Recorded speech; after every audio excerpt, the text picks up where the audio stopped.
Thank you for viewing this recorded Reliable Automatic Sprinkler Company webinar. Should you have any questions regarding this presentation, please feel free to contact Reliable Technical Services at 800-557-2726 or email us at techserve@reliablesprinkler.com. For upcoming webcasts and an archive of past webcasts, please visit reliablesprinkler.com/webcasts. Once again, thank you and enjoy the presentation. Hello, thanks for joining me today. This is Phil Friday with Reliable Automatic Sprinkler Company, and I'm here to talk about storage fire protection strategies in modern warehouses. And as you can see in the background here, this is at Christmas time.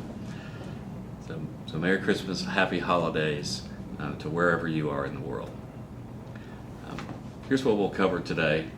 A couple of things. First, we'll start with commodity classification, which is a very foundational piece of any discussion related to storage fire protection. I always like to try to cover the origin and history of ESFR, sprinkler protection, or what some people refer to as ceiling-only sprinkler protection. We'll touch on some of the specific application ESFR sprinklers and talk about the history of those as well, and the importance of storage capacity, and then finally we'll wrap it up and sign off. So have some examples of the different commodities that are used in standard testing that you can see scrolling through here. This is a class 4 commodity. One of the more common commodities you see in testing are the cup commodities that are the cartoned unexpanded group A plastics, but you see there that all of the different variants of different commodities that there are. So you have class 1 through 4, cartoned unexpanded, cartoned expanded, uncartoned unexpanded, that is also known as your plastic pallets, or that's what's used for that particular standard test commodity, and then finally you have uncartoned expanded. And so with that, it's probably a good time to jump into the history of ESFR sprinkler protection. And this is always an interesting discussion, especially for those who might be newer in the industry. The first ESFR sprinklers were developed in the mid-90s, and this was a joint effort between the different sprinkler manufacturers and FM Global, and those efforts culminated in a test series, which was the first large-scale fire test series that was conducted in the summer of 1985. And so again, these tests were conducted at UL's facility, at FM Global's facility, and their test and research lab. And here's a table that can be a bit of an eye chart, but I like to leave this up for a little bit because the data is absolutely fascinating to look at. And so we'll talk a little bit about what were the outcomes and the learnings from this test series, and how that led us to where we are today. So a couple of key points. So the test series was used a K14 sprinkler, and all of the sprinkler manufacturers submitted a K14 sprinkler for use, and it happened to be a sprinkler that's no longer, or a manufacturer that's no longer in business, but the American Sprinkler Company or the Automatic Sprinkler Company of America. Their sprinkler is the one that was selected, and all of the tests were done under a 30-foot ceiling with different storage heights. So storage heights at the 30-foot ceiling or 9.1 meters, depending on where you are in the world, and different storage heights. So from 13 feet 10 inches or 4.2 meters, 18 feet 10 inches or 5.7 meters, or 23 feet 8 inches or 7.2 meters of storage. And all of the tests used consisted of storage in double row racks, and we'll see what double row racks look like in a later slide if we don't if that's an unfamiliar terminology, and using cup commodity. And so what is cup commodity? CUP is an acronym for carton done expanded plastics, and you can see the image in the bottom right hand corner showing what cup commodity is. It's basically polystyrene cups that are nested in, or not nested, they're in individual locations within and separated by dividers in cardboard carton. So 4-foot aisle in between the racks, and the operating pressure, or what was typical for each of the tests, was a 50 psi or 3.4 bar operating pressure. And so they ended up running a total of 10 tests. Several of those were duplicates, and in very quick summary, they ran 2 under 1 tests, and each one of those only one sprinkler operated. And then they ran 3 centered between 2 tests. And so what I'm referring to when I talk about centered between 2 is these ignition locations are where the ignition is compared to the sprinkler array at the ceiling. And so if we say under 1, your sprinkler would be directly above the ignition location. If we say between 2, it would be in between the 2, and then between 4 would obviously be in between a quadrant of 4. So 2 under 1 tests, 3 between 2 tests, and 1, 2, 3, 4, 5 centered between 4 tests. Now it's worth touching on some of the different things that occurred, or talking about the results. And so again, your under 1 test, only 1 sprinkler activated, and that's what the large number indicates. You're centered between 2 tests. 2 of those tests you operated 2 and 3 respectively, but the third between 2 tests they operated 11 sprinklers. And it's probably worth mentioning at this point that what they were trying to accomplish, or what the goal of the test series, was that they would only operate 4 sprinklers. And that's what they were hoping would happen. Obviously, looking at the data, that's not what happened. This test, this in between 2, center between 2 test, where they operated 11 sprinklers, they had one of the sprinklers plugged, trying to represent an obstruction, or something that went wrong, or an actual a sprinkler that failed to operate. They no longer do that in large-scale certification tests, but I think it's interesting to note that that was done at the time. And then you have your centered between 4 tests. Again, there's 5 of those. One that they ran operated 10 sprinklers, and that again was many more than they thought would actually operate. And so then they ran what they referred to as a high pressure test. So 4 sprinklers operated in that high pressure test, and they started at 150 psi, and they dropped the pressure down as additional sprinklers operated. So the final sprinkler operated was flowing at 133 psi. And then 8 sprinklers, 3, and then they did a low pressure test at 25 psi, and they operated 8. So one of the things that came out of this is you really can't expect only 4 sprinklers to operate. And so they really went and studied and tried to understand why the things happened the way they did. And one of the conclusions was that opening sequence is critical. In other words, which sprinklers open in what order matters. And they went so far as to identify what is considered in sequence versus out of sequence. So in sequence is when 2 sprinklers operate side by side, and out of sequence is when 2 sprinklers operate diagonally.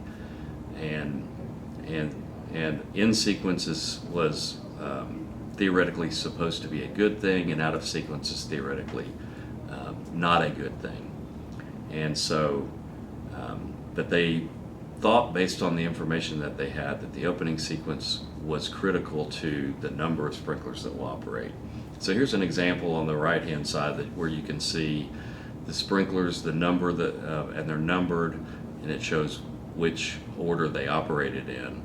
And here, this would be considered an out-of-sequence test. So you had a total of 10 sprinklers that operated, and your first 2 that operated were diagonally across from one another. This was the between 4 test we talked about, where 10 sprinklers operated. A couple of other examples. If you dive into the test data, here's on the left-hand side, you'll see a between 2 tests, and again, your 1 and 2 sprinkler. So the 1 and 2 are diagonally from one another. So theoretically, that was supposed to be a bad thing, but it was a successful result. And then in the test on the right-hand side, you can see this is one where this is another between 4 where we opened 8 sprinklers, and the first 2 that activated were next to each other, and so that should have been a good result. So that starts to raise questions about how critical is opening sequence, or if that particular way of thinking about operating sequence is important. Well, it turns out it's very complicated, and so complicated that even now in 2023 we continue to do large-scale testing to validate whether or not a new product it works in a different scenario. So the ability to predict is still not there, and my personal thinking on this is that the reason this is the case is because sealing flows become very complicated when buoyancy-induced flows, so smoke and heat, interact with hydrodynamic flows from a sprinkler spray. And then your hydrodynamic or your buoyancy-induced flows are also going to vary, especially after your first sprinkler activates. And they're going to vary again after the second and the third and the fourth. And that's why sprinkler activation beyond the first sprinkler is very difficult to predict. So after the tests in the mid-90s, everyone made a K14 sprinkler, and that was the first ESFR sprinkler on the market. And there was design criteria for it, sealing only criteria for sealing heights up to 30 feet, and I believe eventually up to 40 feet. And that continued through the 90s. Around 2000, the K17 and K25 sprinklers came along. And then something else interesting happened in 2008. There was a look back at the K14 and the criteria that was in the codes and standards for protection under a 40-foot ceiling.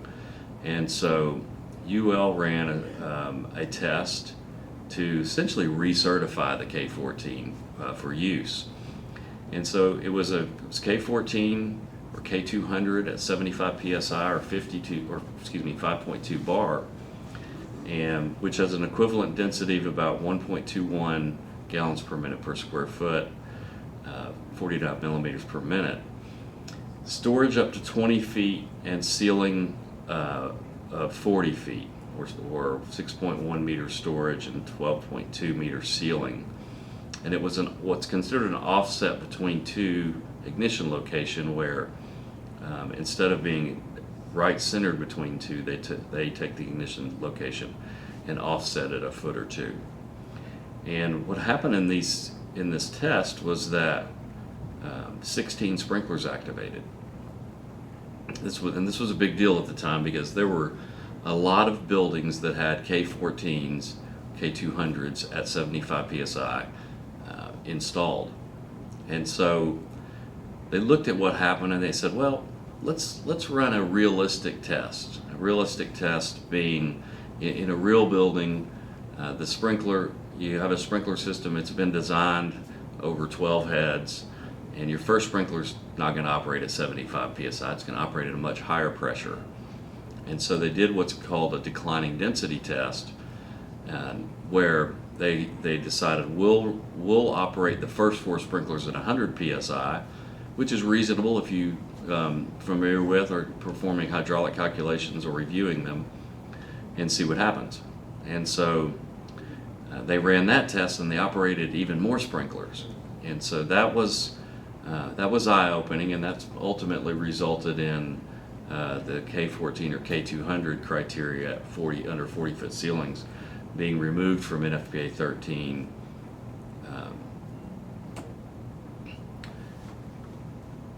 Just a quick look at the test layout for those tests in 2008, and a bit of an eye chart, but you can see that's many more sprinklers than you expect to operate in an ESFR test. So listen to me talk for a little bit, and always like to show a few fire tests. Before we show this test, I think I want to preface it with I want to show you a test of one of the most challenging commodities that we deal with in terms of standard commodities. In other words, that aren't lithium-ion batteries, or that aren't hazmats, aerosols, flammable liquids, and so forth. So this is a brief snippet from a test that surprised me. I was standing on the balcony at UL, and before I could by the time I got the camera going, this is what it looked like. And so this is just 15 feet of storage under a 30-foot ceiling. And so you wouldn't think that this would, you would think that a robust ESFR sprinkler system at the roof would be able to handle this. And there is a very robust ESFR sprinkler system at the roof. But let you watch what happens.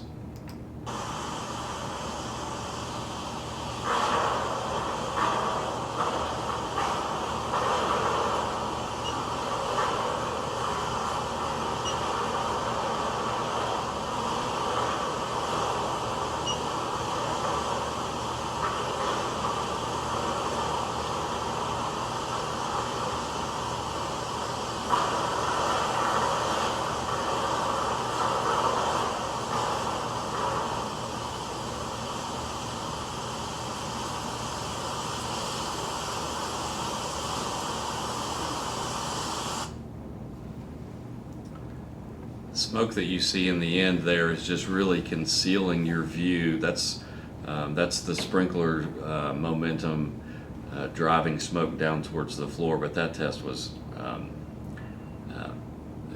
ultimately resulted in a failure.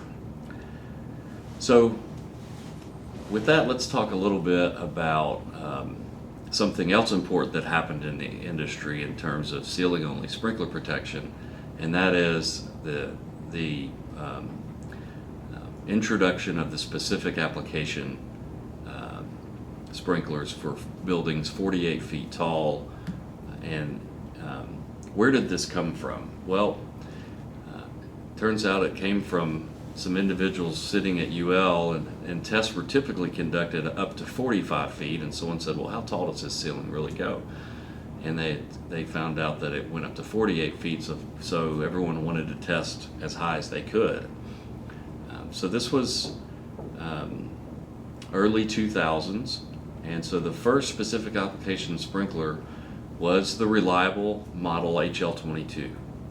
And that first specific application listing achieved, was at 55 PSI, and an 8-foot aisle. And aisles are very important. We'll talk much more about aisles here later in the presentation.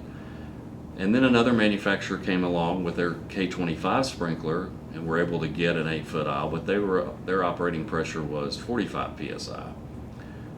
More flow, so depends on what you're trying to accomplish. Those were the two things in the market available in the market at the time.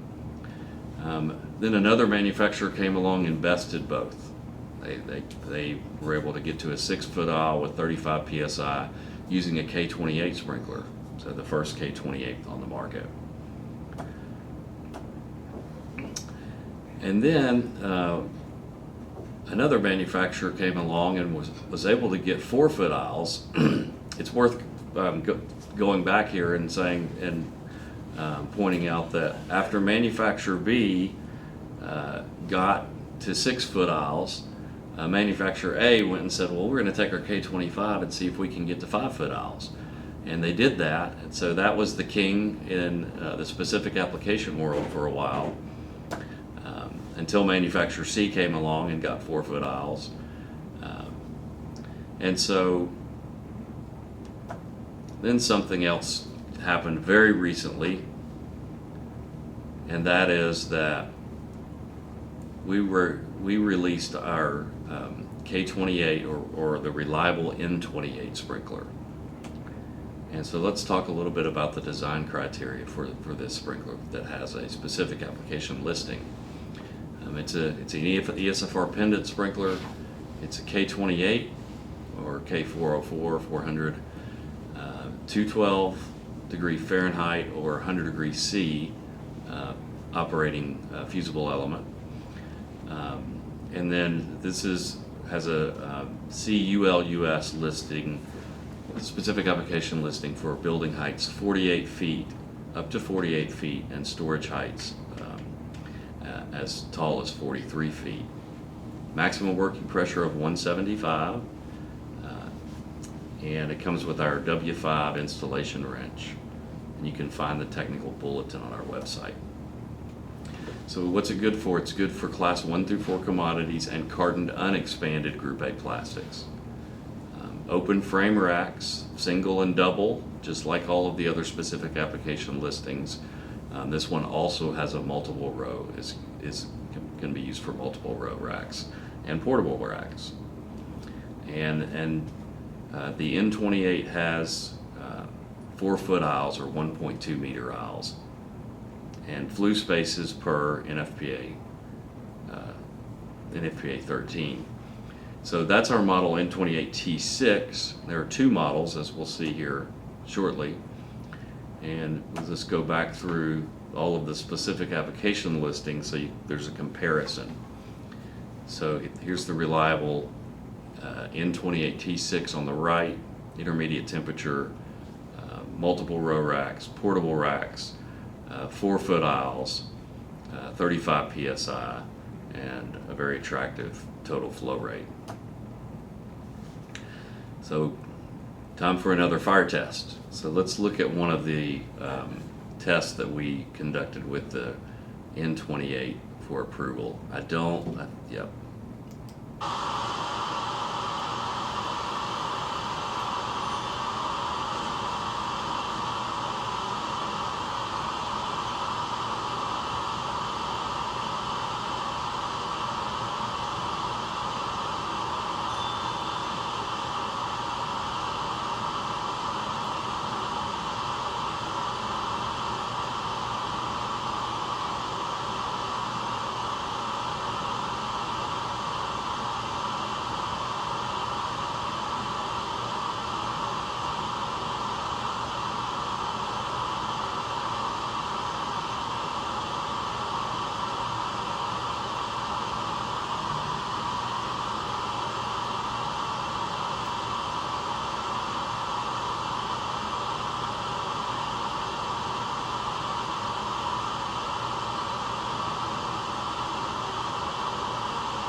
So unlike in the earlier test that we saw where the smoke obscuration kind of left you to wonder what the result was, that one was a very successful result.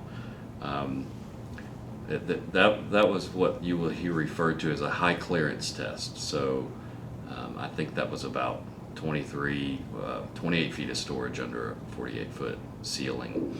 And so those are challenging. And if you remember our earlier discussion about what happened with the K-14 in 2008, it was high clearance tests that ultimately did it in or caused it to be reevaluated. And so with that, I like to spend some time talking about storage efficiency in large warehouses. So we're going to use a 1 million square foot building as an example. Of course, not every building's 1 million square feet, but this is a good way to evaluate how much product you can store and how your different fire sprinkler protection options have an influence on that.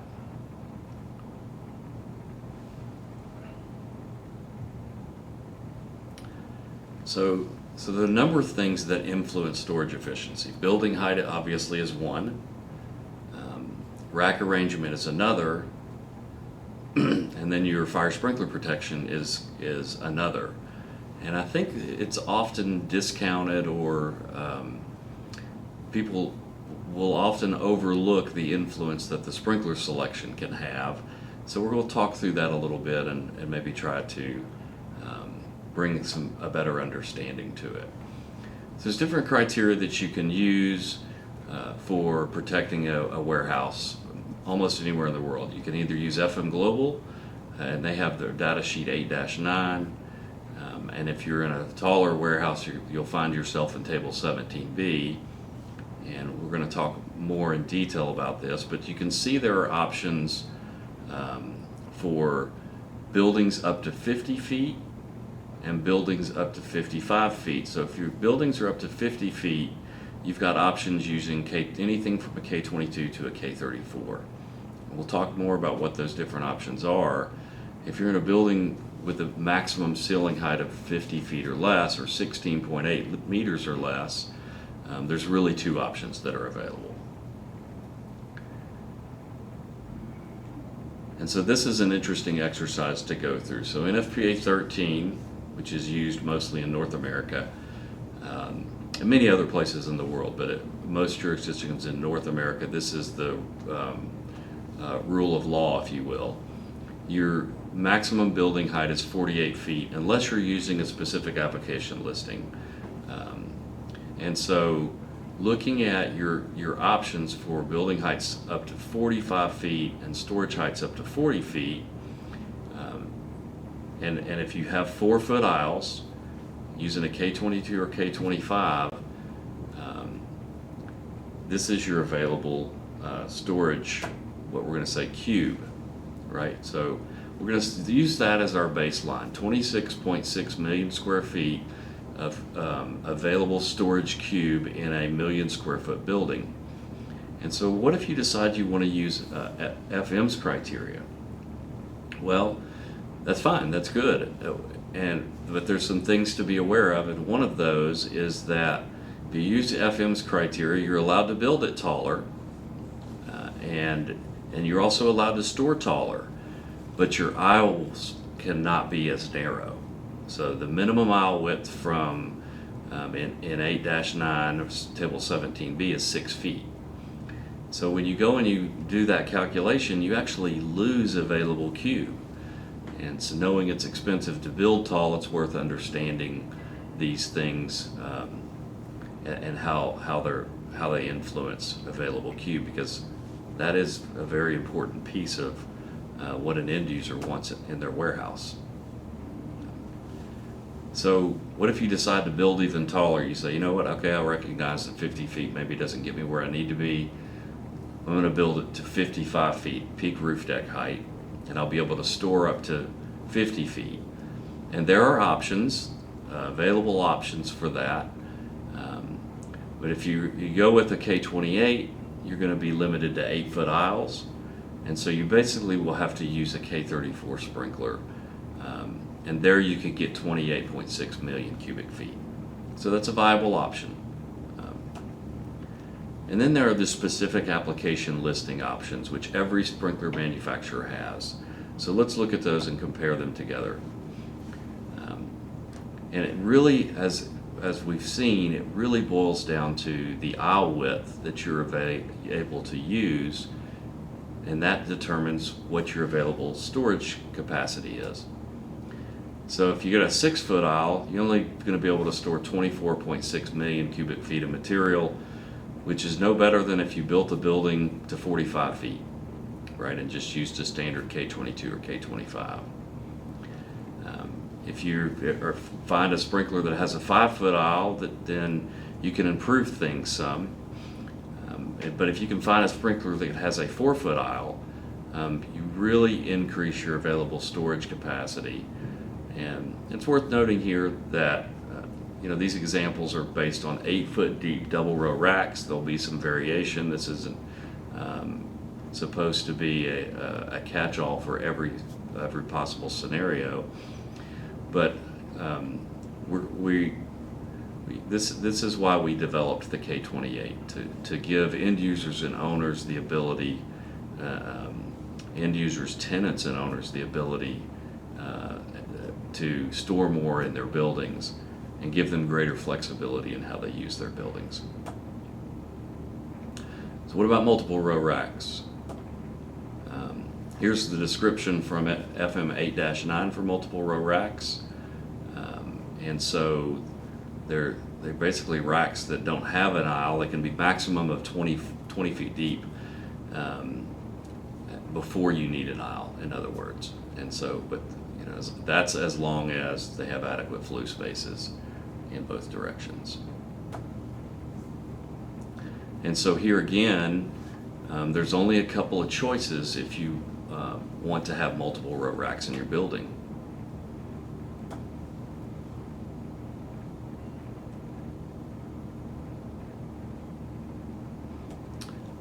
And so, let's talk a little bit about something else that we were able to accomplish in developing the N28. There's another model, the N28T3, that is listed for, has the same listing criteria as the T6, but allows you to use or store with 3-inch flues, transverse flues, thus the T3 transverse flue, 3 inches. So this also saves quite a bit in terms of storage capacity. And so let's look at what that looks like. You can still do single, double, multiple row racks, portable racks. Now the minimum 3-inch transverse flue is only for single and double row racks. But worth comparing again what this looks like. And so here is the N28T3, and you can see that it's a very attractive option if you're planning to build a large warehouse and you're looking at taller. So what does that look like visually?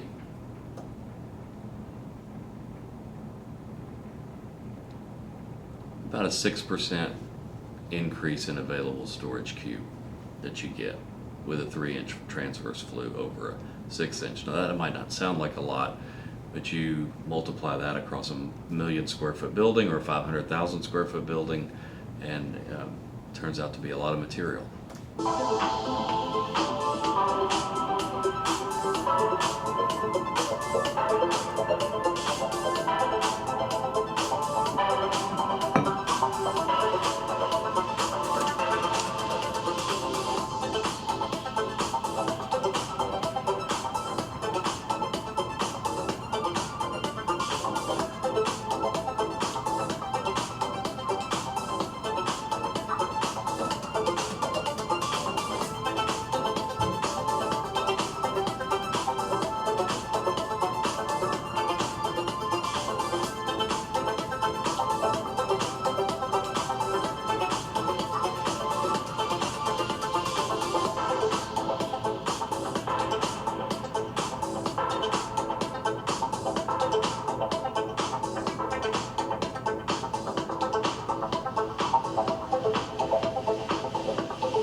hope you enjoyed that piece. That's a excellent demonstration of what the new N28 is capable of doing. And now it's time for another fire test, which is my favorite thing in the world. So let's look at, this is the 38-foot test that was conducted at UL. And so 38 feet of storage and under a 48-foot ceiling. So this is a 20-foot clear, still considered a high clear test. And if maybe I'll point out some things because we don't have sound with this, but it's those of you who haven't had the opportunity to go witness a large-scale test at UL, whether that be via an online invite or in person. What you're looking at here is in the upper right-hand quadrant, also in the lower right-hand quadrant, you can see the fire's been ignited already. The B2 stands for between two, and so this is between two sprinklers at the ceiling. And then what you see over here on the upper left-hand corner is a grid that demonstrates the layout or depicts the layout of the sprinklers at the ceiling. And the numbers that you see are temperatures. And so you'll see the temperatures start to rise as the fire approaches the ceiling, starts to bathe the ceiling. And then after the first sprinkler operates, you'll see the number change. Of course, these were out of sync a little bit, not sure what happened there, but so this sprinkler is operating as depicted by this red dot here. Now the number indicates what time that sprinkler, so as soon as the dot changes to red, it's telling you how many seconds it took it to operate. So that one operated in 94 seconds, so about a minute and 34 seconds. Still good visibility down low here. We can see the fire starting to be batted down, pushed back down, and suppressed. Let's just watch and see what happens here.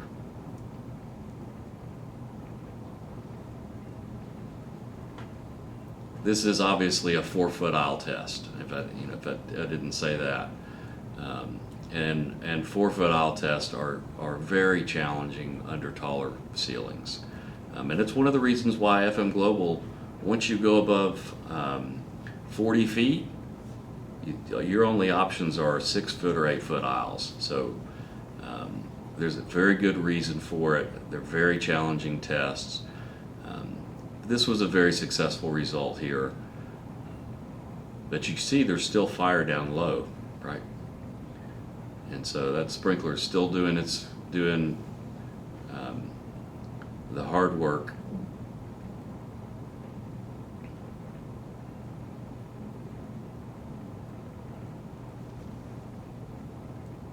And we'll eventually get to a result that's consistent with suppression.